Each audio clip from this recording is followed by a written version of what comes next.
Bienvenue dans cette nouvelle vidéo Plagimo Formation. Après avoir étudié la distinction entre la VFA et la vente à terme, nous allons maintenant aborder un point essentiel, le transfert de propriété et le transfert des risques en vente en l'état futur d'achèvement. Ce sujet, défini par l'article 1601-3 du Code civil et l'article L. 261-10 du Code de la construction et de l'habitation, détermine comment se répartissent les droits et obligations entre le promoteur-vendeur et l'acquéreur. C'est un mécanisme juridique subtil mais fondamental, car il garantit à l'acquéreur d'un logement neuf une sécurité juridique et financière tout au long de la construction. Selon l'article 1601-3 du Code civil, le transfert de propriété en VFA s'effectue progressivement au fur et à mesure de la construction. Concrètement, l'acquéreur devient propriétaire du terrain dès la signature de l'acte authentique. Puis, par accession, de tout ce qui est construit au fil de l'avancement des travaux. Cette règle se distingue de la vente classique, où la propriété est transférée immédiatement. En VFA, la propriété est fractionnée dans le temps, au rythme du chantier. Cela confère à l'acquéreur un droit réel anticipé, reconnu par la jurisprudence, notamment par la Cour de cassation dans un arrêt du 17 novembre 1993, qui a précisé que l'acquéreur possède bien un droit de propriété dès le versement initial, même si l'immeuble n'est pas encore achevé. Le Code de la construction et de l'habitation, de son côté, impose aux promoteurs de fournir des garanties financières et techniques, telles que la garantie financière d'achèvement ou de remboursement. Ces mécanismes assurent la protection de l'acquéreur en cas de défaillance du promoteur. La distinction entre propriété et risque constitue l'un des fondements de la VFA, et explique en grande partie la confiance que les acheteurs accordent à ce type de contrat. Dès la signature de l'acte, le terrain ou le droit réel associé devient la propriété de l'acquéreur. Chaque partie de la construction, les fondations, les murs, la charpente, la toiture lui appartient progressivement, au fil de leur édification.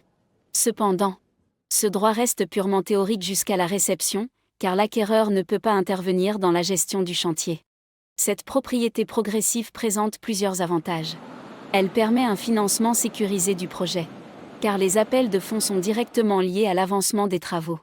Et elle offre une sécurité patrimoniale, puisque les sommes versées correspondent toujours à des ouvrages réalisés. Sur le plan juridique, cette logique protège également l'acquéreur contre les créanciers du promoteur.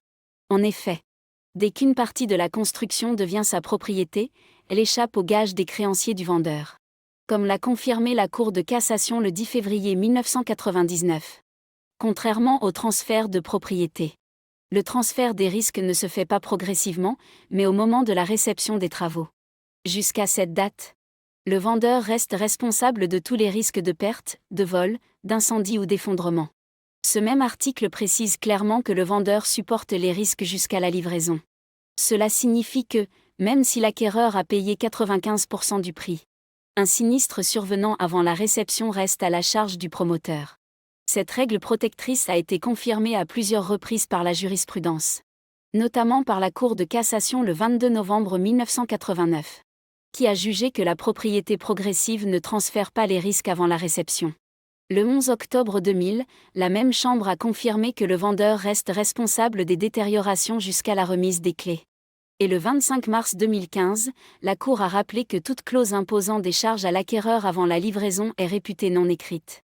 Cette dissociation entre propriété et risque, propre à la VFA, constitue l'un des piliers du droit immobilier français.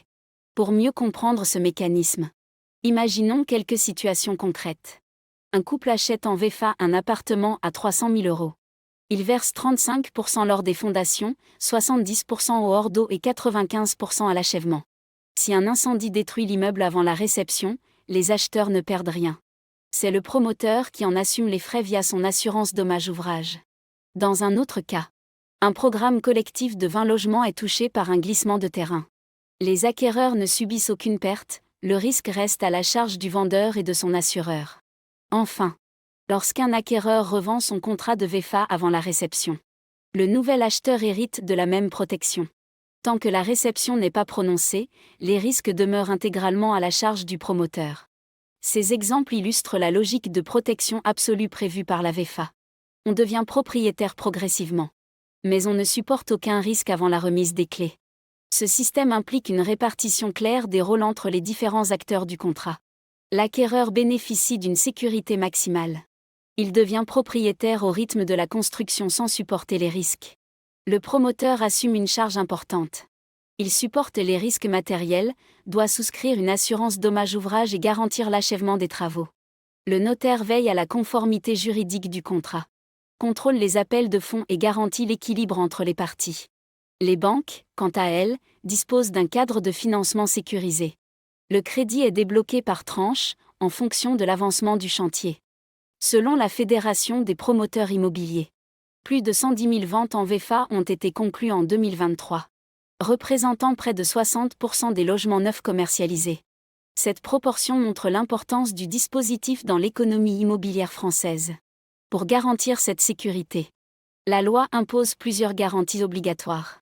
La garantie financière d'achèvement assure que les travaux seront terminés, même en cas de faillite du promoteur. Depuis 2015, elle est obligatoire et doit être délivrée avant la signature de l'acte authentique. La garantie de remboursement protège les sommes versées si le programme ne se réalise pas. Et l'assurance dommage-ouvrage garantit la réparation rapide des désordres affectant la solidité ou la destination du bâtiment. Ces garanties forment un véritable filet de sécurité. Unique en Europe.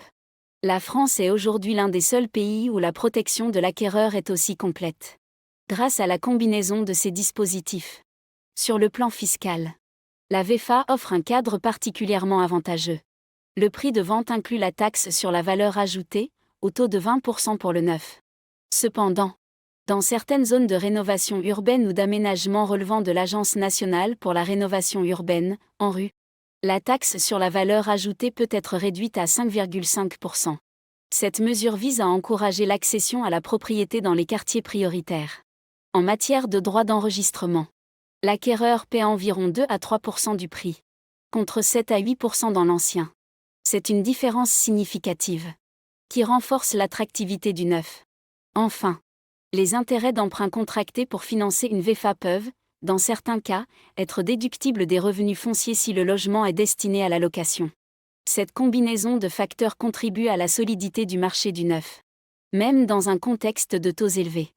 À l'étranger, le système français fait figure de modèle.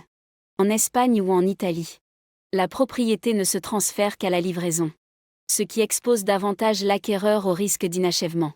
En Allemagne, le transfert intervient dès le paiement complet, sans garantie d'achèvement obligatoire. Le droit français se distingue donc par un équilibre exceptionnel. Propriété progressive, mais risque différé. Le Conseil supérieur du notariat a rappelé en 2022 que la VFA française offre l'un des meilleurs compromis entre liberté contractuelle et protection du consommateur. Le système VFA présente de nombreux atouts.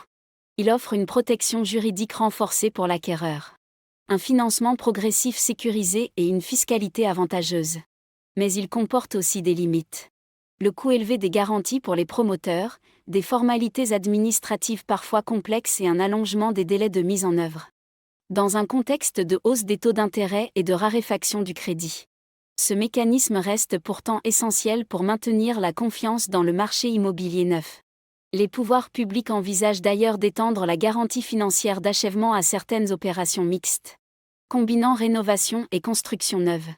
Ce projet de réforme, prévu dans le futur cadre législatif du logement, viserait à renforcer encore la sécurité des acquéreurs et la transparence des programmes immobiliers. Le transfert de propriété et le transfert des risques forment le cœur juridique de la VFA. Il repose sur une logique simple et équilibrée. La propriété se transfère progressivement à mesure que les travaux avancent, tandis que les risques ne se transfèrent qu'à la livraison. Cette séparation entre propriété et risque est une particularité majeure du droit français de la construction. Ainsi s'achève cette vidéo consacrée au transfert de propriété et au transfert des risques en VFA. Dans la prochaine vidéo, nous aborderons le thème du versement des fonds en VFA. Merci d'avoir suivi Plagimo Formation. Abonnez-vous à la chaîne et retrouvez en description nos supports pédagogiques. Remplissez notre formulaire de contact pour découvrir nos programmes VFA en cours. Plus de 200 résidences neuves, partout en France métropolitaine. Scannez-moi et rejoignez l'univers Plagimo.